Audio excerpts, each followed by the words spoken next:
Siempre me gusta traer como esta frase de una compañera que es Rosa Luxemburgo, que también, digo también para hacer un reconocimiento de muchas, pero en particular de Rosa Luxemburgo, respecto a los análisis de Marx. Lo digo porque casi siempre aparecen, digamos, las figuras más masculinas y también hay un pensamiento femenino en el marxismo. Y Rosa Luxemburgo decía lo siguiente con respecto a la acumulación, y lo decía a principios del siglo XX. Decía: el otro aspecto de la acumulación del capital se realiza entre el capital y las formas de producción no capitalistas. Aquí reinan como métodos la política colonial, el sistema de empréstitos internacionales, seguramente lo vieron con el profesor Libreros y con André Felipe, la deuda externa. Eso es la deuda externa, la política de intereses privados y la guerra. Aparecen aquí sin disimulo la violencia, el engaño, la opresión y la rapiña. Por eso cuesta trabajo descubrir las leyes severas del proceso económico en esta confusión de actos políticos de violencia y en esta lucha de fuerzas. Y traigo esto acá porque en todo caso también lo que vamos a ver no solamente es las expresiones institucionalizadas desde el punto de vista de la violencia, sino también las que llamamos menos institucionalizadas, es decir, formas de violencia que están en el marco de esta crisis, profundización de contradicciones desde el Estado, pero también desde esas formas que consideramos no políticas o extraestatales. Acá incluyo las formas de violencia simbólica, las formas alienadas de violencia, por ejemplo, cultural, etcétera, etcétera.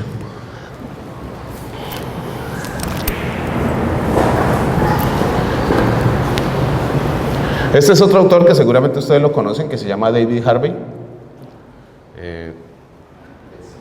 También tiene, digamos, una obra muy interesante, pero en particular hay un libro que se llama Las 17 contradicciones del capitalismo, que es muy didáctico también, que lo recomiendo si en algún momento quieren profundizar sobre diversas cosas que yo me he robado y he traído acá. Ahí están mucho mejor explicadas, etcétera.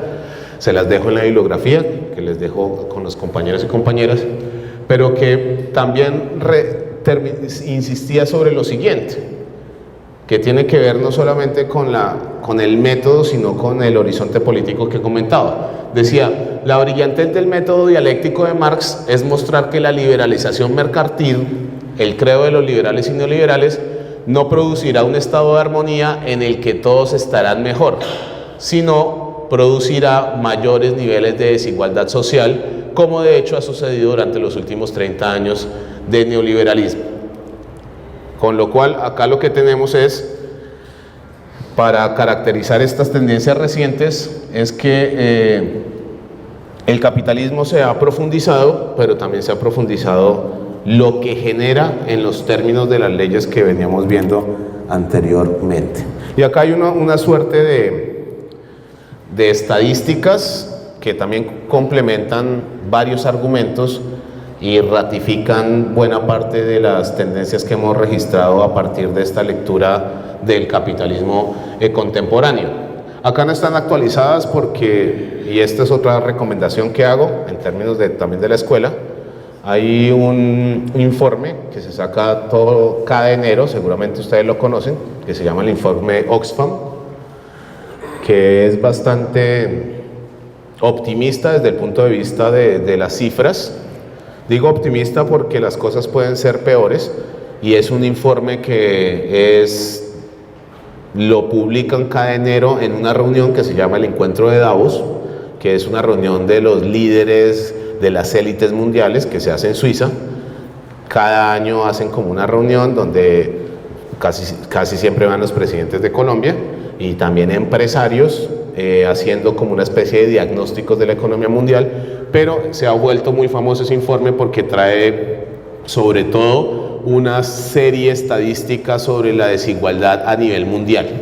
Entonces lo consiguen por internet y hay un resumen, para no leerse, es un ladrillo a veces, leerse las 300 páginas, hay un resumen de 15 páginas que es muy útil desde el punto de vista de reflejar cuál es el estado de la desigualdad mundial. Ojo que todavía no existe un informe sobre la explotación a nivel mundial. Acá estamos hablando solamente de desigualdad en ingresos, con lo cual es simplemente uno de los elementos para ilustrar cuál es el nivel de esta crisis. Fíjense lo que dice el informe, solo extracté algunas cifras que me parecieron interesantes.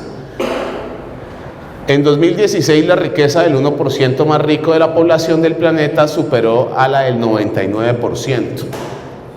O sea, el 1% del planeta tiene la misma riqueza del 99%. No sé si recuerdan hace un par de años que hubo una serie de protestas en los Estados Unidos que decían el 1 contra el 99. Bueno, refleja es precisamente esto. 1%, creo que el último informe ya no es el 1%, es como el 0,7 versus el 99,3. O sea, la cosa va profundizándose. Dice, en 2009 el 1% de la población global acumuló el 44% de la riqueza mundial.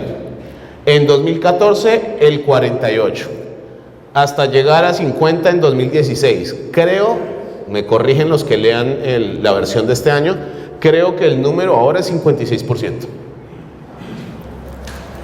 Dale, gracias. Otras cifras. En 2014, el 1% de la población mundial tenía en promedio una riqueza de 2,7 millones de dólares por adulto. El 80% restante de la población comparte tan solo el 5,5% de la riqueza mundial. 3.851 dólares de media por adulto, equivalentes a un 700ava parte de la riqueza media del 1% más rico de la población mundial. O sea, acá estamos ante escenarios impensables de desigualdad desde el punto de vista de creación de riqueza, sabiendo que la creación de riqueza es precisamente fruto del trabajo. O sea, acá los trabajadores producen la riqueza, pero la apropiación ya es una apropiación, digamos que el calificativo sería absurdo. O sea, algo que no tendría verosimilitud, pero que sin embargo existe. En 2014, las 85 personas más ricas del mundo poseían la misma riqueza que la mitad más pobre de la población mundial, 3.500 millones de personas. En 2015 eran 80, en 2010 eran 388. La fortuna de las 80 personas más ricas se ha ido duplicando entre 2009 y 2014, es decir, en tan solo 5 años. O sea, en 5 años pasamos de 400 personas a 80. Creo que el número hoy son 25, en el último informe, que es justamente una profundización exacerbada, no de una crisis, fíjense que esto es una tendencia, sino del shock financiero que inclusive bajo todas las medidas, seguramente el profesor Daniel Librero les explicó sobre cómo se intenta superar este shock financiero, tiene que ver con básicamente la crisis aquí, la crisis capitalista siempre la pagan los trabajadores. Y entre más profunda sea, más profundo es los niveles de explotación, de opresión, de desigualdad, etc.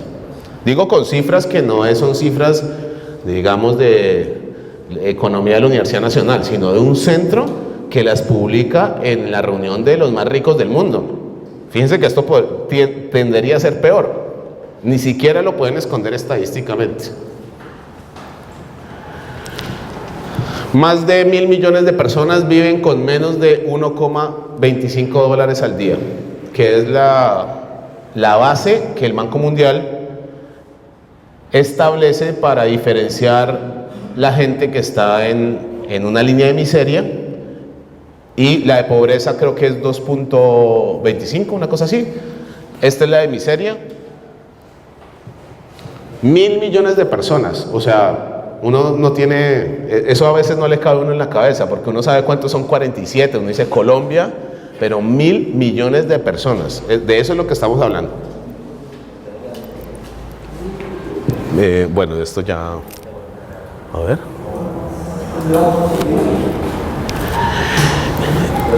Y en términos de las múltiples dimensiones, fíjense que de alguna manera lo traigo a colación porque por todo este ambiente que ha generado, en particular yo creo que se ha visibilizado, no ha sido generado, perdón, se ha visibilizado sobre todo con esta frase del presidente de los Estados Unidos, que decía que el cambio climático era una invención de los chinos o de las economías en competencia para imponerle restricciones al comercio de los Estados Unidos, etcétera, etcétera. Fíjense que cuando hablábamos de la crisis energética hay una cuestión que resulta fundamental como dato, porque yo les decía, en la crisis de los 30 lo energético no era problemático, o sea, puede haber la discusión de 1000 cosas, menos de la crisis energética. Es que nosotros estamos presenciando en este momento algo que se llama el pico del petróleo. Desde el pico del petróleo. Desde 2010, que es la gráfica, hay una producción ya absoluta en descenso de lo que significa el petróleo. Que eso puede tener, digamos, dos caras. Pues muchísimo mejor porque, digamos, el petróleo es una fuente de energía que genera todo lo que ya sabemos en términos socioambientales, en términos políticos, etcétera, etcétera. Pero acá lo que estamos viendo es que desde 2010 las reservas de petróleo absolutas del mundo van cayendo.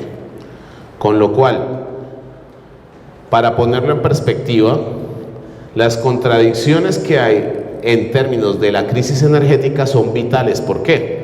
Esta es una frase de Renan Vega Cantor. Renan Vega Cantor habla de esto al referirse el petróleo y el carbón, dice, pero para dejarlo solo como el petróleo, decía, el petróleo es la savia del capitalismo.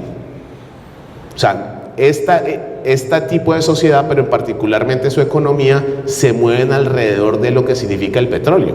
De allí todos los problemas que ya tenemos identificados respecto a la geopolítica del petróleo. Empezando, digamos, por Venezuela. ¿Pero qué quiere decir esto? Esta crisis energética no es que genere alternativas, sino que profundiza contradicciones. Y esas contradicciones no son solamente en el sector de la energía, sino que son contradicciones, como mostré o intenté mostrar, contradicciones que son interdependientes y van a profundizar otro tipo de crisis. Con lo cual acá tenemos un panorama que digo, no es simplemente para hacer un diagnóstico sombrío, sino sobre todo para darle fuerza a que tenemos que encontrar alternativas que no son alternativas desde el punto de vista de la superficie, sino desde la relación social misma de lo que significa este tipo de sociedad. Porque estamos, repito, ante la crisis y la puesta en riesgo de la vida, no de una mejor economía ni unos mejores sistemas de seguridad social. No, estamos hablando ya de lo básico que es vivir. O sea, sin ese presupuesto creo que no podríamos construir nada.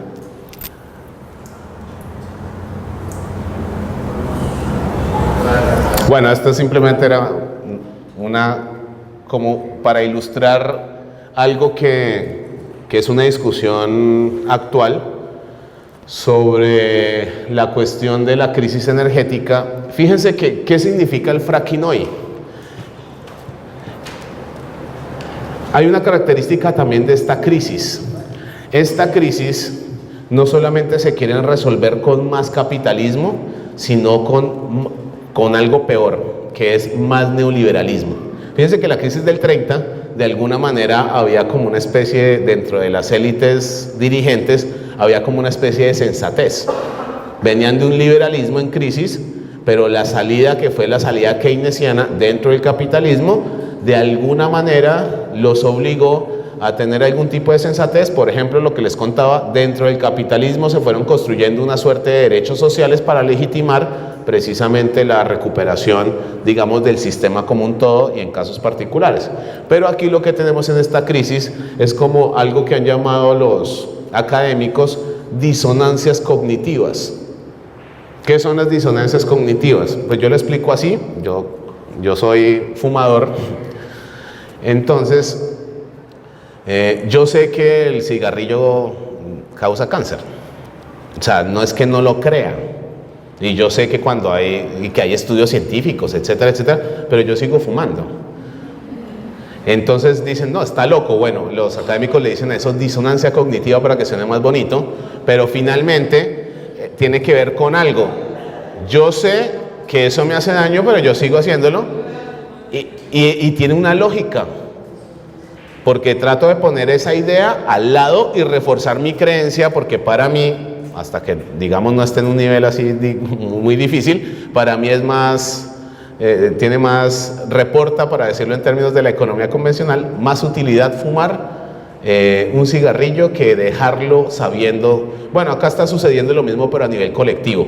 O sea, ya en términos de argumentos, de racionalidades, etcétera, la crisis se pretende superar con la profundización de las contradicciones de la misma crisis. Eso es el fracking. El fracking es el neoliberalismo energético. Es decir, ya lo que significa la producción de petróleo desde el punto de vista de sus impactos negativos, sociales, ambientales, ya lo comentábamos, el fracking es la exacerbación de todo lo que significa la explotación de hidrocarburos, etcétera, etcétera, la profundización.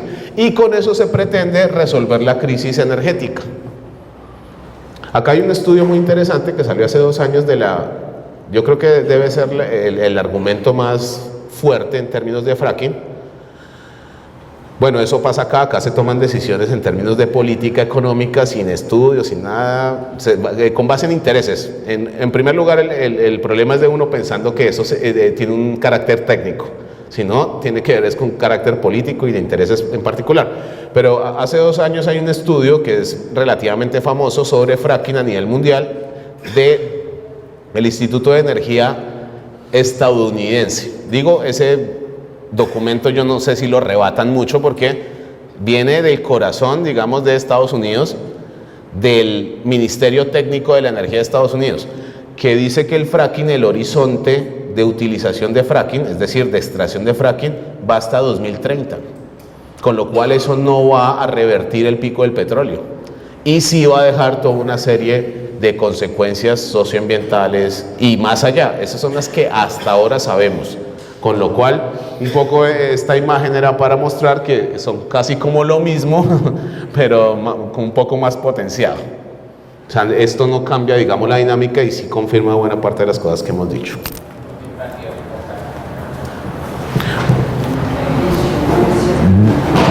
¿Qué hora es? Las 11:20.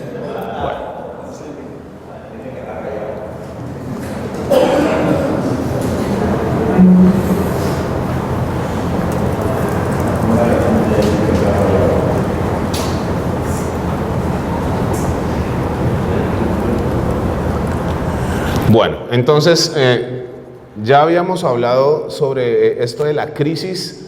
¿Qué es lo que muestra la crisis civilizacional? En primer lugar, y para relacionarlo con esto de la fase en la cual vivimos actualmente, que varios autores le llaman la fase neoliberal, las precauciones, en primer lugar, no confundir que cuando se está hablando de neoliberalismo no se está hablando de capitalismo.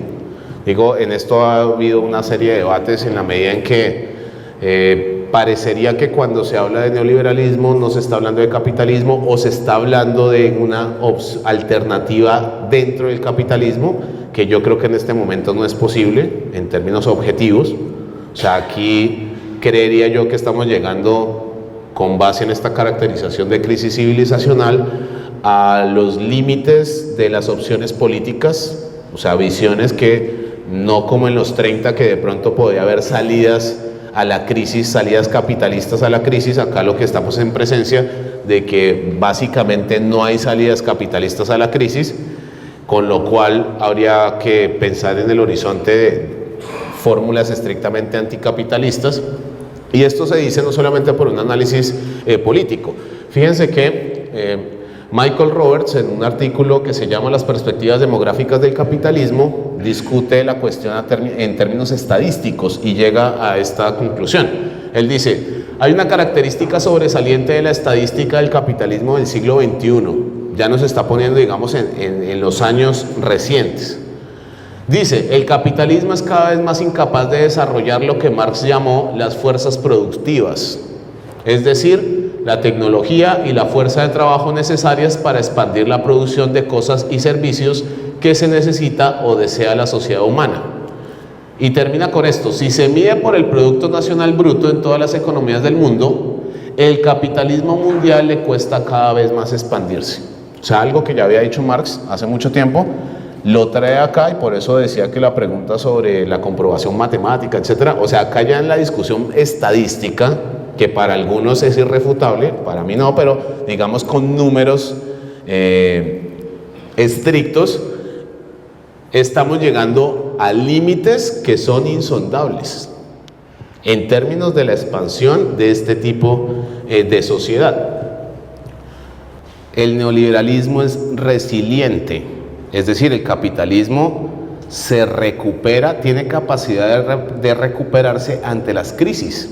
No es que pasó una crisis, está constituido de crisis, y ante las crisis se reinventan, y eso de pronto políticamente no lo hemos tenido en cuenta, porque un poco como lo que decías, parecía que uno medio lo empujaba y se caía esperando, digamos. A veces se malinterpretó esto de la frase de Marx que decía que el capitalismo creaba su propia tumba, porque claro, se va debilitando, pero al mismo tiempo, también lo decía Marx, el capitalismo no solamente produce el tipo de relaciones de producción que lo sostiene, sino también las condiciones para su reproducción. Entonces, no solamente tasa de beneficio, etcétera, más allá de que vaya descendiendo, sino que también crea una serie de condiciones para que le permitan reproducirse, y dentro de esas condiciones hay una capacidad de reinventarse, con lo cual puede haber crisis más profundas. No quiere decir que al mismo tiempo haya mayores oportunidades para poder transformar los escenarios principales en los que se plantea el capitalismo neoliberal. ¿Por qué digo esto? Porque a la par de producir cosas, relaciones y su contexto, sus medios de reproducción, eso quiere decir que el capitalismo no se cae solo. O sea, el capitalismo hay que hacerlo caer, es decir, tiene que haber un sujeto que pueda revertir desde el punto de vista económico, político, cultural, ese tipo de relación. O sea, no es un automatismo. Se pueden seguir las crisis más profundas y esperar que haya como una especie de automatismo desde el punto de vista de la tesis de una sociedad distinta. Ahí tiene que haber un sujeto con voluntad dentro de esas condiciones que se ponga como proyecto político cambiar de raíz y transformar el tipo de relaciones en el cual vivimos. Porque precisamente esta primera caracterización sobre el neoliberalismo apuntaba a eso. Hemos visto, y por eso más allá de que pueden haber distintas visiones, pero hemos visto que el problema de la economía política, que fue lo primero por lo que empezamos, es un problema de proyecto político. Y cuando hablo de proyecto político es de un proyecto de sociedad. ¿En qué sociedad queremos vivir? Y no un problema de política económica. La política económica está relacionada, pero no es sino una expresión de los proyectos políticos. Y lo digo porque generalmente el neoliberalismo o esta fase del capitalismo, que es la, repito, donde se exacerban lógicas y contradicciones, generalmente se confunde como un programa de políticas públicas, ya sean de orden económico, fiscal, monetario, etcétera, o social. Aquí el neoliberalismo y el capitalismo tenemos que concebirlo como proyecto político, un tipo de sociedad, caracterizado ¿por qué? Por varias cosas, pero entre otras la formación de una élite transnacional que es la que comanda esa construcción. O sea, ya no estamos acá ante escenarios solamente nacionales, sino también internacionales o transnacionales, que son los que le dan fuerza a este proyecto político. Fíjense que inclusive este es Warren Buffett. ¿Saben quién es Warren Buffett? ¿Alguno lo había escuchado?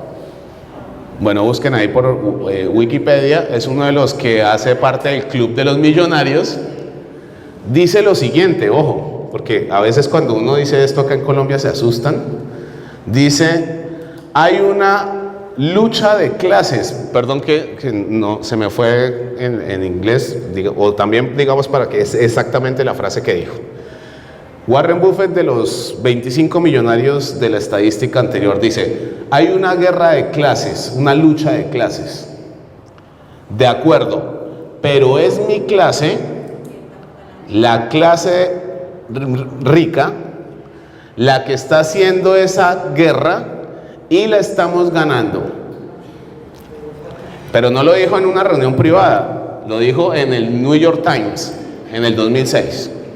O sea, no, lo digo porque a veces uno dice lucha de clases en los escenarios académicos y parece como una especie de entelequia.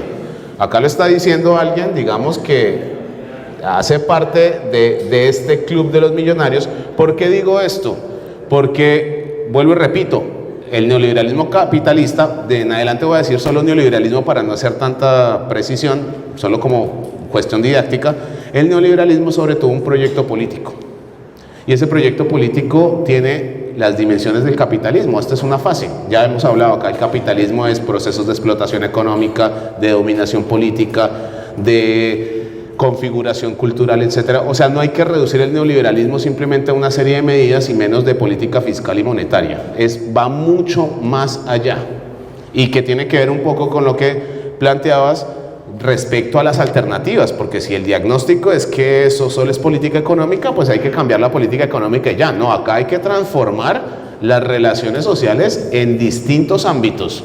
No nos basta con la tesis de poner un buen ministro de Hacienda, porque acá el problema no es de poner un buen ministro de Hacienda y que no sea corrupto, sino que tiene que ver con la forma en cómo nos relacionamos y construimos socialmente esta sociedad. A eso me refiero. Entonces hay que ponerlo en un nivel mucho más amplio y en donde, fíjense que esto de la lucha de clases, eso se quedó como una especie de vestigio histórico. No, la lucha de clases, eso era una invención de los... No, acá lo está diciendo alguien que hace parte, digamos, de estos escenarios y lugares de enunciación de la realidad.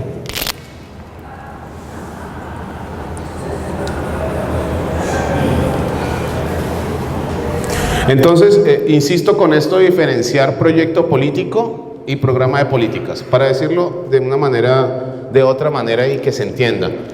El proyecto político del neoliberalismo, que es esta fase ulterior, en términos cronológicos al menos, es sobre todo la construcción de una sociedad de mercado, no solamente de una economía.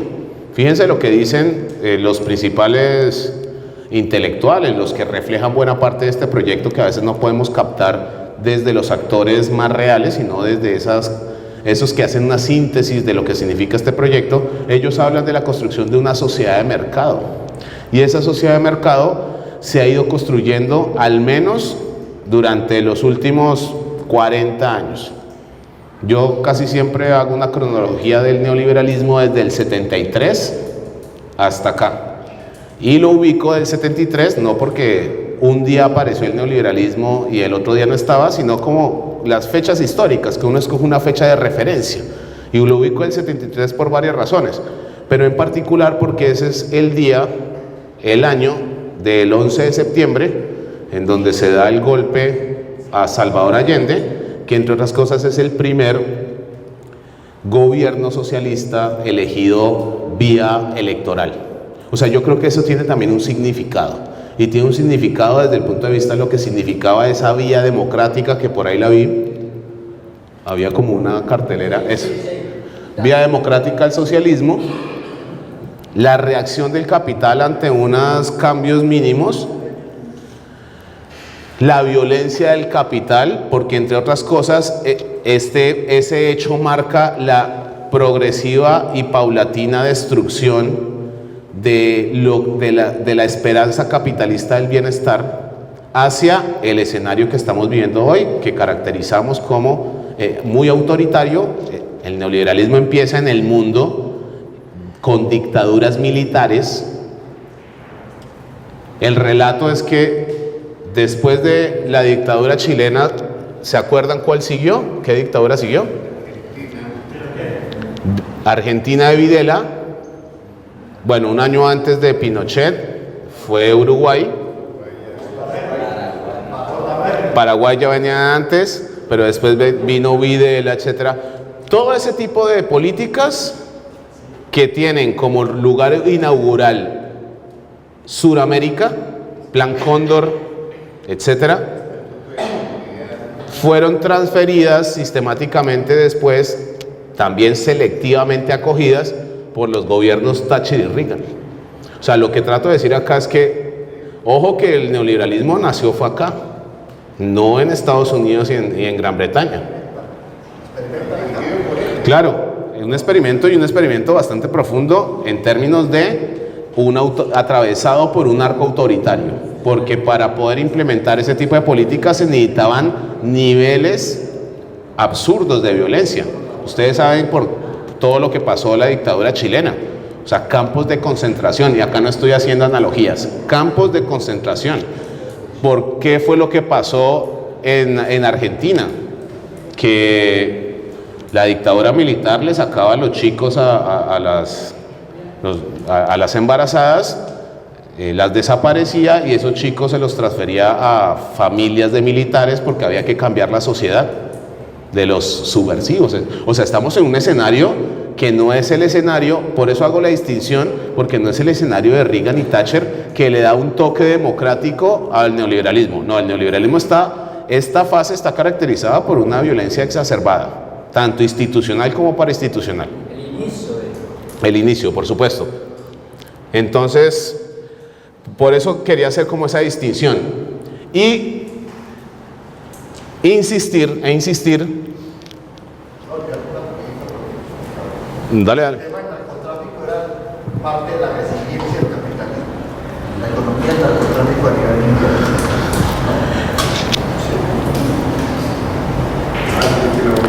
Yo creo que sí, porque eso no es una economía más, pero tiene una característica.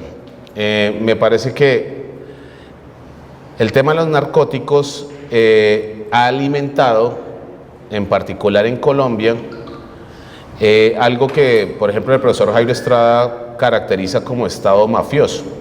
El Estado mafioso siempre tiene que jugar, o la mafia siempre tiene que jugar entre lo ilegal y lo legal.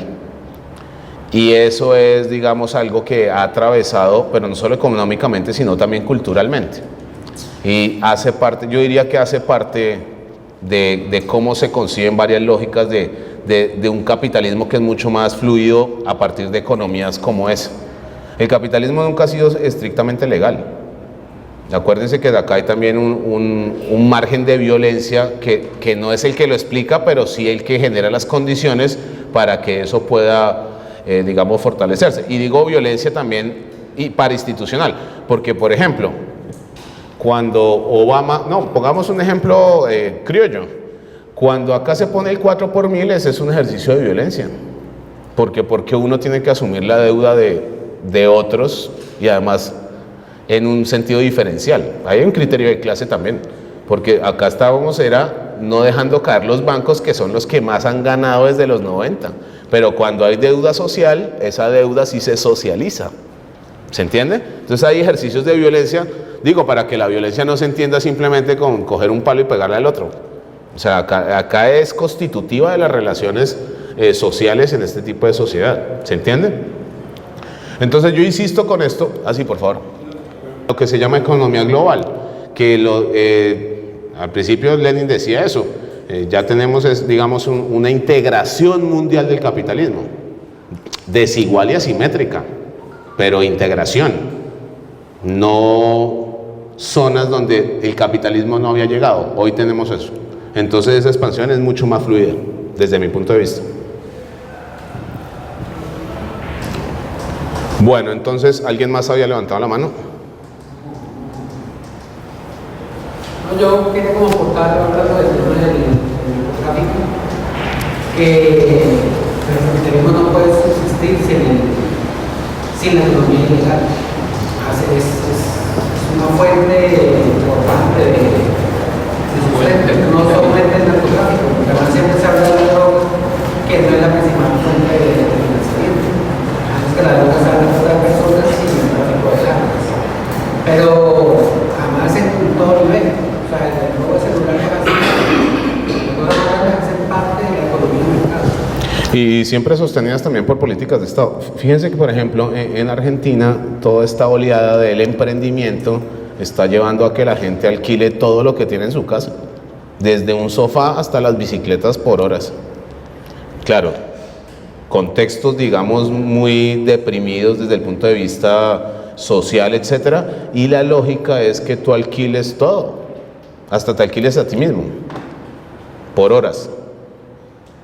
Entonces tú puedes alquilar, te promueven que hay una aplicación para que tú metas tu bicicleta y si alguien la chuleó, se la prestes 2 horas, pero no en un sentido solidario, es porque él te va a pagar algo por las 2 horas de... Entonces una cosa de la mercantilización, no solamente en términos geográficos espaciales, sino también en intensidades. O sea, ya había alguien en Argentina que haciendo una crítica de esto decía, vamos a llegar hasta alquilar el cepillo de dientes un día, por medio de una aplicación, ¿se entiende? Como satirizando la cuestión, pero tiene que ver también con casi que tu vida convertida en una empresa. Salir de casa. Además, que tiene una ventaja eso. Bueno, ¿por qué digo yo 2 argumentos más para seguir diferenciando proyecto político de programa de políticas públicas, que son 2 niveles? Pero hay que ubicar proyecto político en una cuestión mucho más amplia. Fíjense lo que decía el asesor económico de Margaret Thatcher, que creo que es una frase que no resuelve el problema, pero creo que deja una idea para ilustrar en qué consiste esa distinción. Decía, las políticas antiinflacionarias de los 80 se convirtieron en un buen camino para aumentar el desempleo. No quiero que se fijen en el cinismo, sino en la lógica interna de lo que quiere decir. Y aumentar el desempleo fue un medio extremadamente deseable para reducir la fuerza de las clases trabajadoras, lo que ha permitido a los capitalistas realizar grandes beneficios como nunca antes.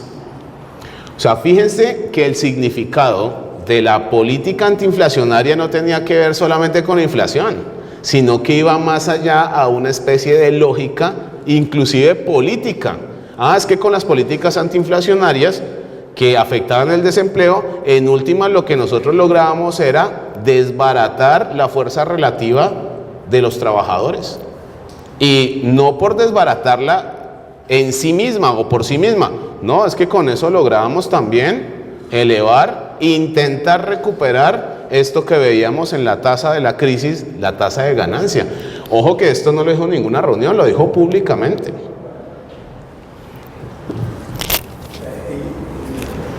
Los capitalistas no son vergonzantes. Sí, parecería ser, antes tenían más cuidado, pero fíjate que hoy pueden decir cualquier barbaridad y la gente es disonante cognitivamente. ¿Se acuerdan del cigarrillo? Entonces como que sí, y lo ponen al lado y no importa. Bueno, ¿y por qué digo esto? No solamente por el significado de la política económica, que no quiere decir que no sea importante, es importante tenerla en cuenta, pero ojo que ahí no se termina la problemática. Tenemos que ver es con un proyecto político que va más allá de la política económica, porque entre otras cosas, fíjense que por lo general la gente, digo la gente como una expresión, por supuesto, relaciona el neoliberalismo a algo que se llama el consenso de Washington. Washington. ¿Se acuerdan qué es? Entonces es muy famoso. No, el neoliberalismo, consenso de Washington. Fíjense que si uno se va a la realidad como más palmaria, el consenso de Washington, eso es una reliquia del pasado. Porque no ha habido, entre otras cosas, un solo consenso de Washington, sino más bien varios. Y en esos consensos se ha cambiado los programas de políticas económicas, pero se han cambiado para reforzar el proyecto político neoliberal. Es decir, si uno iguala neoliberalismo al consenso de Washington y el consenso de Washington se va, entonces uno dice, bueno, ya no hay más neoliberalismo. No, se ha reforzado pero con el cambio de políticas. Por lo tanto, el nivel de las políticas termina siendo una expresión coyuntural o táctica del proyecto estratégico de largo plazo que es el neoliberalismo. Por eso, esta gráfica un poco lo pone en términos del análisis desde la ley del valor, apelando a la tasa de beneficio mundial, que ya como vimos, es una tasa creciente. Fíjense que acá está el consenso de Washington, que son, ¿alguien no sabe qué es el consenso de Washington? Para... ¿Y cuál es la diferencia con el de Davos? Con las reuniones de Davos. Ah, ok, listo. El consenso de Washington, bueno, no por eso, perdón, fue error mío porque empecé a hablar de cosas sin saber, sin asegurarme que ustedes lo supieron. El consenso de Washington, ¿qué fue? Fue una reunión que se hizo en un centro de pensamiento en el 89, 1989, donde se derivaron lo que se conocen como las políticas neoliberales. Esas políticas neoliberales fueron, yo les había contado que el neoliberalismo no había nacido con Thatcher y Reagan, sino más bien, si tenemos un punto de referencia, con Pinochet. ¿Se entiende? Bueno. Y después les dije, esas políticas de Pinochet, Videla, etcétera, que instalan esto que llamamos libre mercado, después se transfieren al capitalismo central, Estados Unidos, Gran Bretaña, pero selectivamente. No se tomaron las mismas políticas, pero sí el núcleo de la construcción de este proyecto político que es sociedades de mercado. El momento en que esas políticas se globalizan es a través del consenso de Washington. ¿Qué era el consenso de Washington? Eran prescripciones sobre política macroeconómica, fiscal, monetaria, un poco lo que vieron con André Felipe. ¿Se entiende? Entonces, el consenso de Washington lo que hace es imponer a nivel mundial el estilo de políticas. Política fiscal disciplinada, disciplina monetaria, el mercado es el que rige las políticas cambiarias, etcétera, etcétera. ¿Ok? Ya les vamos tengo creo que un cuadro donde especificamos eso. Por ahora la idea ¿cuál es? Fíjense que ese consenso después se modificó porque esas políticas por sus efectos no resistieron y en 1998 aparecieron muchos consensos que criticaban el consenso de Washington del 89, pero que seguían fortaleciendo el proyecto neoliberal.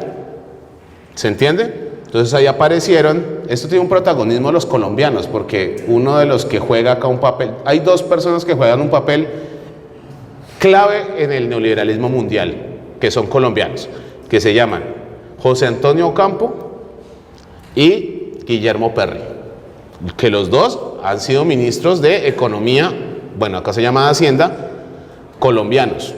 Son dos intelectuales supremamente claves, no en Colombia, a nivel mundial, a nivel del proyecto neoliberal. Uno de esos consensos se llama el consenso ampliado, donde el que lo escribe es Perry. Pero en el 98 se dieron toda una serie de consensos que cambiaban las políticas, pero no cambiaron el proyecto. O sea, seguíamos con el proyecto de desarrollo, libre desarrollo de capitales y reforzando el proyecto político neoliberal. Entre ellos, uno que se llamó el consenso post-Washington de Stiglitz. Fíjense que Stiglitz, hay un economista que se llama Joseph Stiglitz, que a veces critica la globalización, pero ojo que esa crítica no es una crítica de fondo, sino la crítica sobre las políticas a seguir.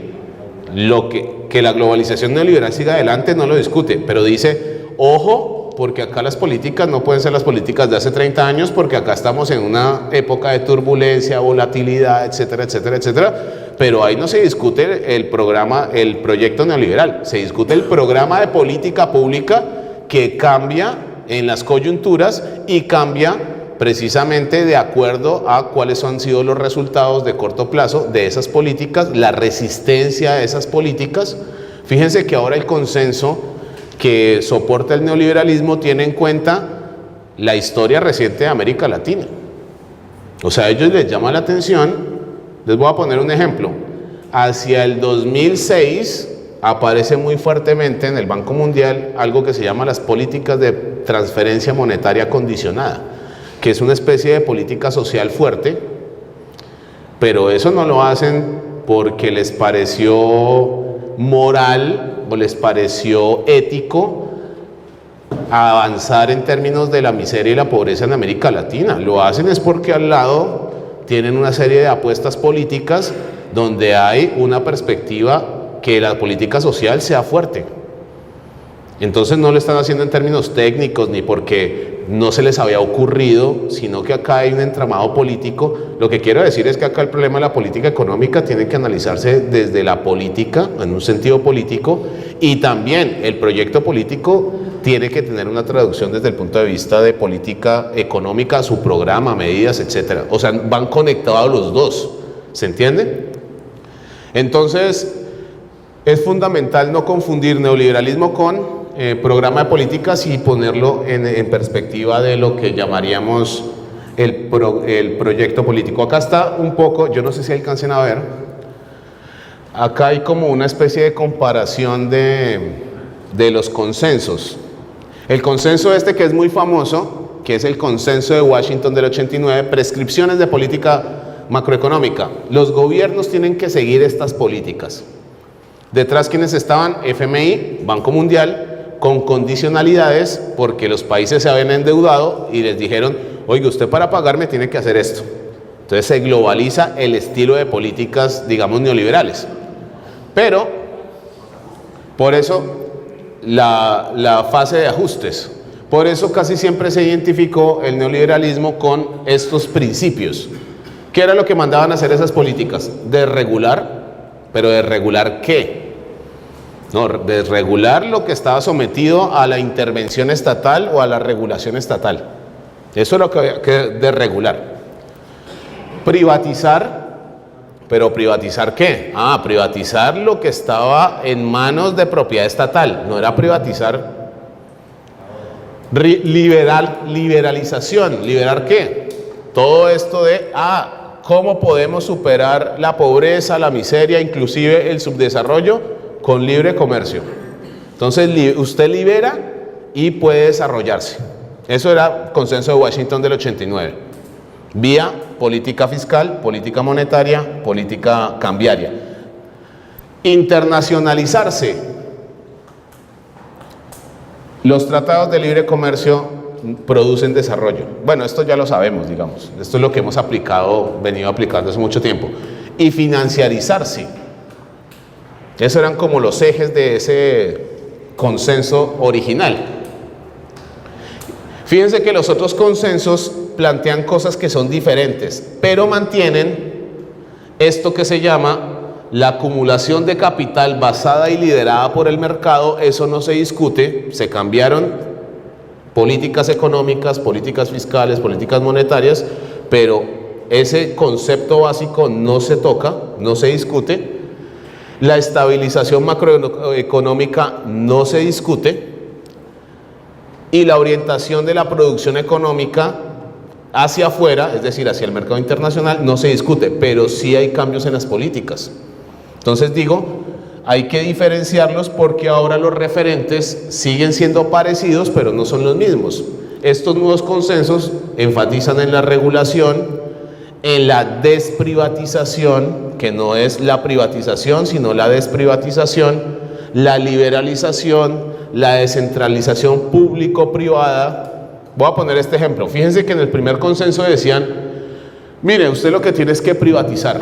Venda la Universidad Nacional, que es privada, que es pública, perdón. Véndala y porque eso no funciona bien, sale caro, etcétera. Hoy el referente no es venderla, el referente es hacer una alianza público-privada. Entonces, hacemos una alianza con el Estado, el público va a terminar gestionando el negocio y el privado mantiene la infraestructura. Algo así. Lo público mantiene la infraestructura y lo privado. Sí. No, estoy poniendo un ejemplo cualquiera, pero yo diría, con las 4G, las llamadas 4G, ¿cómo es? ¿Se le dejó eso al privado? No. Fíjense que hoy hay unas condiciones distintas al 89 y al 90. Hoy los privados dicen, no, alianza con el Estado, pero no porque sean proestatistas, es porque el Estado es el que termina asumiendo los riesgos innatos a una mayor volatilidad de los negocios, mientras que el privado termina como... privatizando la ganancia. Entonces está garantizando en unas nuevas condiciones no solamente ese tipo de escenarios, sino que además es otro tipo de políticas. Entonces, solo con ese ejemplo, que no sé si se entendió, fíjense que este consenso no es igual al nivel de las políticas que el otro, pero en términos estructurales responden a la consolidación de una propuesta de salida de la crisis con más neoliberalismo. Acá lo que estamos asistiendo es también a la profundización del neoliberalismo en términos de un Estado fuerte, pero un Estado fuerte para ciertas cosas y un Estado muy débil para otras. Acuérdense cuando decíamos en la conclusión de la ley de acumulación, es que el capitalismo lo que produce es riqueza, pero no para toda la sociedad, para un sector de la sociedad y miseria para otro. Acá estamos en los mismos términos, ¿se entiende? En términos de políticas. Por eso, insistir sobre esa distinción, el neoliberalismo no es un programa de políticas públicas, ni tampoco es consenso de Washington. En ese momento es una expresión, pero eso ha tenido varios cambios y entre otras cosas, ¿por qué lo digo? Esta distinción no solamente es un argumento técnico, sino también político, porque una cosa es que uno tenga una perspectiva anticapitalista, antineoliberal, anticonsenso de Washington, a que solo sea anticonsenso de Washington, pero no tenga una perspectiva anticapitalista. ¿Se entiende? Stiglitz, voy a ponerlo con Perry. Perry está criticando ahí el consenso de Washington, pero no está criticando el proyecto, está criticando la forma de políticas. ¿Se entiende? Entonces son dos cosas distintas, porque yo puedo ser simplemente estar en contra de las políticas y dejar intacto el proyecto político, y creo que hay que ir, si uno tiene una perspectiva crítica y radical de fondo, hay que ir al fondo de las cosas, al proyecto político, que lo hemos caracterizado pues de múltiples formas y maneras. ¿Qué hora es? Bueno, tengo hasta las 2:30. ¿Hasta qué horas? 12. Hasta las 12, pucho. Bueno, yo les voy a dejar esta presentación, tiene otros datos, pero para que nos ubiquemos, porque me parece que es importante, no solamente por un argumento histórico, sino también desde el punto de vista de conceptualizarlo, estos, al menos a los consensos a los que yo me refiero. ¿Por qué en 1998? Shock financiero. O sea, ese shock financiero del 97, ¿se acuerdan de todo esto, el efecto tequila, de todas estas crisis que hubo bancarias y financieras en los 90? Esto fue la respuesta del neoliberalismo para poder rehacerse o reinventarse al nivel de políticas fiscales, sociales. Fíjense una cosa, uno de los efectos principales de las políticas del consenso de Washington que acá se critican es los niveles de pobreza y miseria a los que sumieron a los países, a las economías nacionales. Todos estos consensos lo que dicen es, el consenso de Washington tiene problemas en lo social, hay que introducir políticas sociales, pero lo repito, no porque los tipos hayan descubierto eso, ni porque se volvieron menos malos o más buenos, sino por una lucha específica de clases que se dio. Acuérdense, acá hablaron del Caracazo, de las marchas indígenas en Ecuador, de las luchas en Bolivia, de los levantamientos en Brasil, etcétera, etcétera, etcétera. ¿Se entiende? Digo porque acá hay que pensarlo dialécticamente. Pero lo que quería notar es que fíjense que inclusive después de la década perdida de los 90, casi siempre se le llama a la de los 80 la década perdida. La de los 90 estadísticamente está más perdida que la de los 80. Inclusive desde el neoliberalismo a uno de los consensos le pusieron el siguiente título: disenso de Washington. O sea, para contrariar al consenso le pusieron disenso de Washington. ¿Saben quién escribió el disenso de Washington? Todos los que escribieron el postconsenso de Washington, el consenso ampliado, el consenso revisado. Y ahí se llamaba disenso de Washington, democracia y equidad. No me acuerdo el subtítulo ahora exactamente, por ahí está anotado. Democracia y equidad. Hay un cambio de políticas con respecto a ese consenso, pero siguen fortaleciendo la lógica de mercado en todos sus niveles y en todos sus escenarios. O sea, ahí lo que hubo fue un cambio táctico y no estructural. Por lo tanto, esto de la resiliencia, que muy bien lo proponían, es un aspecto que debe llamar la atención, no solamente al nivel de política, sino en todas sus dimensiones. Y yo creo que este es un ejemplo desde el cual podríamos caracterizar al menos esos dos niveles, también para formular y para generar alternativas políticas y de políticas. Se podría decir que fueron autocríticos capitalistas. Claro que sí. Hay críticas neoliberales al neoliberalismo, es decir, para formular otro tipo de neoliberalismo que lo profundice inclusive más. Por eso hay una especie, ahora se habla de el neoliberalismo salvaje, pero implícitamente están diciendo que hay un neoliberalismo que no es tan salvaje, que es más humano. ¿Saben cómo se llama el neoliberalismo humano? Democratizar las relaciones, democratizar y humanizar las reglas del mercado, democratizar y humanizar el mercado. Se llama Consenso de Buenos Aires 1998. Yo creo que fue una expresión que es útil para darle fuerza para decir, oiga, mire, estamos en una fase de nuestras sociedades que está caracterizada no por la racionalidad, sino por el salvajismo, del sálvese quien pueda y como pueda, pero tiene un problema. Si tú lo concibes, el neoliberalismo como una especie de categoría distinta del capitalismo, también podrías decir, hay una alternativa dentro del capitalismo que yo creo que no la hay hoy, por la caracterización más profunda. Pero ahora se inventaron neoliberalismo salvaje porque también intentan decir es que hay un neoliberalismo que es humano, entonces que es menos salvaje. Yo creo que acá hay el capitalismo, su esencia tiene que ver con el salvajismo, pero no por una cuestión moral. Conceptualmente Marx lo que hizo fue discutir a Hobbes y a todos los liberales que distinguían como la sociedad moderna y el Estado moderno como una especie del paso del estado natural salvaje a la civilización. Le llamaron sociedad civil porque era la sociedad civilizada.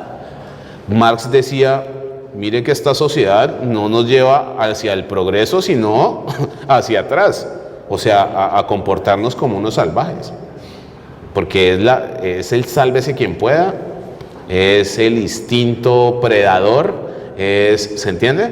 Entonces esta sociedad conceptualmente, no moralmente, conceptualmente está respaldada en un concepto de qué significa eso del salvaje. Entonces hay una serie de denominaciones que a veces está bueno aclararlas porque no sirven como esos lemas para dar cuenta de la alternativa política, más allá, digamos, de la rigurosidad conceptual, que no importa, eso es lo último. Es mejor la claridad política desde el punto de vista de lo que expresa eso. Voy a cerrar con esto. Antes de responderte, agradecerles a ustedes la atención, la participación, etcétera.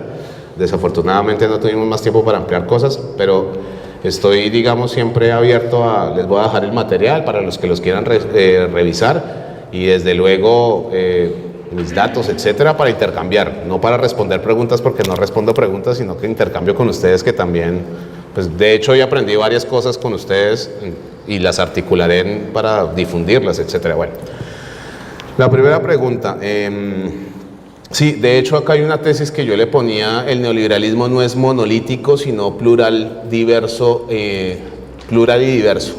porque uno pensaría que el neoliberalismo siempre hay como una relación intelectual, así como se relaciona siempre como Consenso de Washington, es Friedman, y las referencias neoliberales son mucho más amplias y mucho más creativas. Por ejemplo, neoliberalismo hay un neoliberalismo que no es yanqui, sino es italiano. Idea principal, la austeridad expansiva. Usted ajustando puede crecer. Discípulo, principal referencia. Digo, esa es una manera como de acercarse a eso, a ver qué implicaciones concretas tiene en nuestra realidad. Uno de los principales referentes, Alesina, que es un economista que ha venido venía antes mucho a Colombia. las reformas institucionales, hay una cosa que se llama el Plan Alesina. Pero el discípulo preferido de Alesina se llama Carrasquilla. Y Carrasquilla habla de austeridad inteligente. Entonces hay que leer eso también para ver qué onda y cómo caracterizar eso, pero para proponer alternativas y para no solamente digamos una crítica académica, sino qué implicaciones tiene eso. ¿Se entiende? O sea, digo que hay que mirar la diversidad como tú dices, porque esto no es monolítico, está lejos de ser monolítico intelectualmente, ideológicamente y desde las fuerzas. ¿Se entiende? Porque por ahí terminamos, si lo ponemos monolítico, derrotando determinados sectores y de pronto haciendo hasta malas alianzas. Casos de la vida real, Argentina, de los Kirchner. La política económica. La segunda referencia, yo diría, más allá que de textos o corrientes, yo creo que hay que hacer dos cosas. Hay que profundizar sobre todo en una mirada latinoamericana, porque creo que las alternativas tienen que combinar esa palabra alternativa, tienen que ser alternas y nativas. O sea, alternas a lo que hay, pero también de raíz, para expirar nuestras, para evitar eso que hemos hecho sistemáticamente. Hay una cosa que, hablando del socialismo, que decía Mariátegui, ni calco ni copia. Referencia sí, pero no podemos traer ni importar cosas que, por más cercanas que estén, tenemos que inventar algo. El maestro de Bolívar, Simón Rodríguez, decía, o inventamos o erramos, y acá toca apelar a la creatividad política, desde luego. Rescatar, digamos, el pensamiento propio, obviamente sin negar los referentes, porque no podemos decir que no podemos caer tampoco en el idiosincratismo, el parroquialismo, pero yo creo que hace falta también tener unos referentes mucho más, descubrir para redescubrirnos en ese sentido. Hablo de Dussel. Boaventura de Sousa Santos tengo problemas, pero te los cuento ahorita para no tomar tiempo. Yo creo que hay algo muy importante. Para el pensamiento marxista, la dialéctica es fundamental. Ojo que hay pensamiento marxista sin dialéctica. O sea, así como hay cristianos anticristianos que no siguen a Cristo, también hay marxistas que no siguen a Marx. Después, algún momento hablaremos o hablarán con... Entonces digo, y es importante porque toda realidad es una síntesis dialéctica, es decir, una síntesis dialéctica es una síntesis de las múltiples determinaciones. Entonces Marx nunca dijo que todo dependía de la economía. Esa es una vuelta que le han hecho a la frase de Engels, de en último término, entonces la sacan de contexto, la ponen como más Marx es determinista. Tiene nada que ver con eso. Yo recomiendo, para cerrar, hay un libro muy bonito de Ludovico Silva que se llama Las formas o las expresiones literarias en el capital. Todo esto que vemos de los vampiros, de todas las expresiones literarias de Marx, que ayuda a entender esto de estructura, superestructura, porque eso es más bien, yo diría, una alegoría. Ludovico Silva decía que la infraestructura, la superestructura era como si uno estuviera construyendo un edificio, eso también lo dice Dussel, y tuviera esas varas que se ponen al lado para construir el edificio, pero eso no quería decir que eso fuera un primer piso ni un segundo piso, sino que acompañaban la estructura. Entonces uno no puede pensar lo económico por un lado, lo político por otro, ni tampoco, porque ahora hay, digamos, una especie de recuperación de la interseccionalidad, como si eso fuera lo político por un lado, que se encuentra con lo económico. No, hay que pensarlo simultáneamente, porque no es un proceso distinto, es un proceso que tiene que ver con eso. El Estado capitalista es una relación social que atraviesa toda la sociedad. O sea, el capitalismo es una relación social, no son cosas ni personas. Les agradezco mucho y que disfruten su escuela en adelante.